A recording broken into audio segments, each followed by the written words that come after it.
I'll start off by talking about how wine remained a rare and expensive commodity for the gods and the rich. Poor people had to content themselves with drinking beer. Wine was consumed at parties that you had to be invited to in the symposium. Not everyone had the privilege of drinking wine or the resources to get wine. Wine is still held to a high standard of sophistication, but is much easier to get when desired. However, even though wine is seen as a sophisticated drink, you can often still find people consuming wine on the couch in their pajamas. Red and white wine was often stored in these pottery vases shown above. These are waterproof containers that require to store harvest grapes retaining juice during fermentation and are sealed for long-term storage and transportation.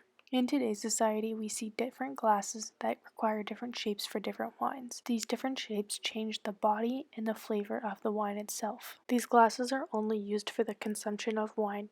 They are often placed in various shapes of bottles and colored glass for storage and transportation. The newest development in winemaking has been the cans.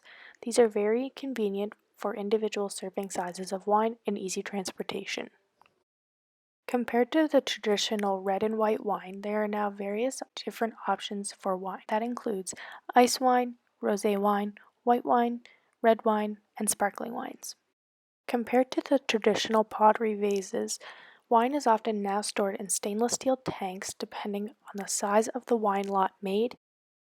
The cultivation of the domestic grape is called Vitis vinifera vinifera. This is necessary for human cultivation.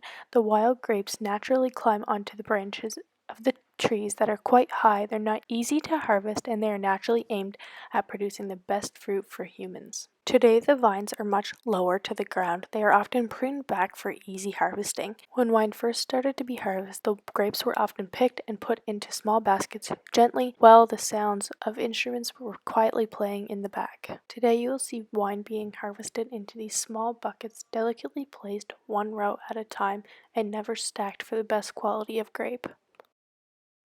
In an article written by Roger Scruton called The Philosophy of Wine states, when we raise a glass of wine to our lips, therefore we are savoring an ongoing process. Wine is a living thing. It is almost as though it were another human presence in any social gathering. This experience is enhancing by the aroma, taste, and simultaneously impact on the nose and the mouth, which have an intimate connection to the immediate intoxication effect. Wine is sometimes still consumed for the sole purpose of intoxication. Wine intoxication is much more socially accepted than compared to when in ancient Greece individuals would get drunk in the symposium.